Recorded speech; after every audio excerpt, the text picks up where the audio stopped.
Good afternoon. My name is Martin O'Leary, and I'm from Houston, Texas. My question to you is this. In your annual report this year, in the letter to the shareholders, you indicated that it was 50 years ago that you met Benjamin Graham and that he had a major impact in your life, especially in your investment success. Moreover, you've stated in the past that The Intelligent Investor is by far the greatest book ever written on investing. One of the central tenets in the book was that if you bought a group of stocks, say 10 or 20, that traded at 2/3 or less than net current assets, that you would be assured of a margin of safety coupled with a satisfactory rate of return.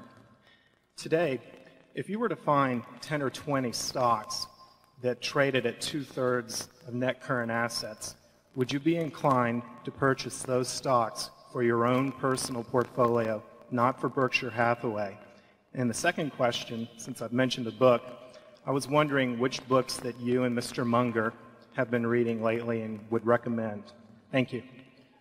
Yeah, in respect to your first question, you could probably, if you found a group like that, and you won't, I don't think, you'd probably do all right buying the group. But not because the businesses themselves worked out that well over time, but because there would probably be a reasonable amount of corporate activity in a group like that, either in terms of the management's taking them private or takeovers or that sort of thing.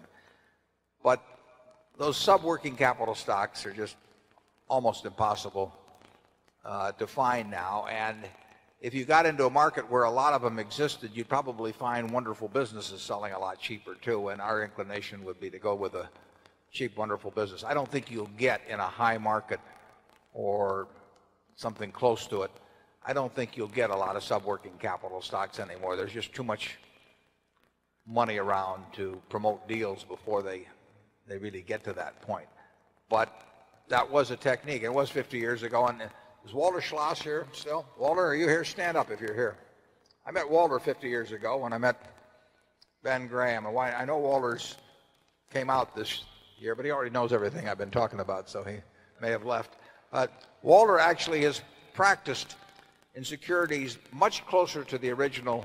He's run a partnership now for 46 years, I guess it is. And he's done it much more with the type of stocks that Ben was talking about in those days. And he has a record that is absolutely sensational. That is far better than people who get promoted and go on television shows and do all of that sort of thing. And he's done it in, what I tend to call cigar butt companies. You get one free puff and that's about it, but they don't cost anything. And that was the sub-working capital type situations. Walter's had to extend that somewhat, but it's been a great record over a considerable, 46 years, a very considerable period of time.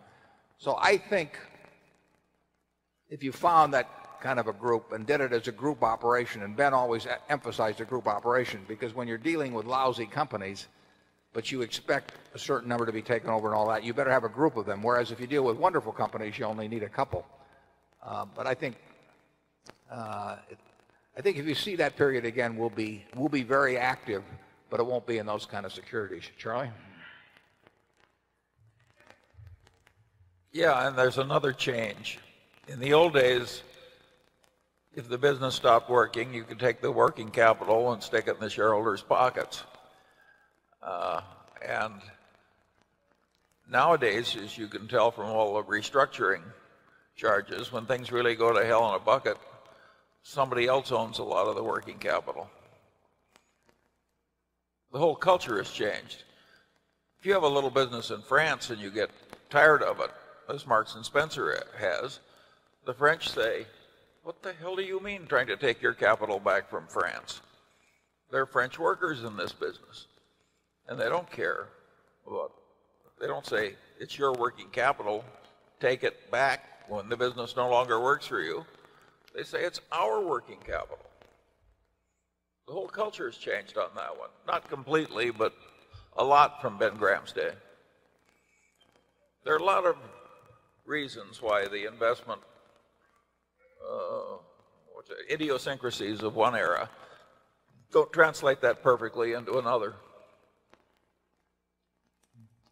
That list that was published, I forget whether it was published in the 1951 edition of Security Analysis or the 49 edition of Intelligent Investor, but there were a list of companies there. There was Sacco Lowell, there was Marshall Wells, there was Cleveland Worsted Mills, there was Foster Wheeler, and all those companies were sub-working capital companies selling at 3 or 4 times earnings. And there was if you bought a group of stocks like that, you were going to do well. But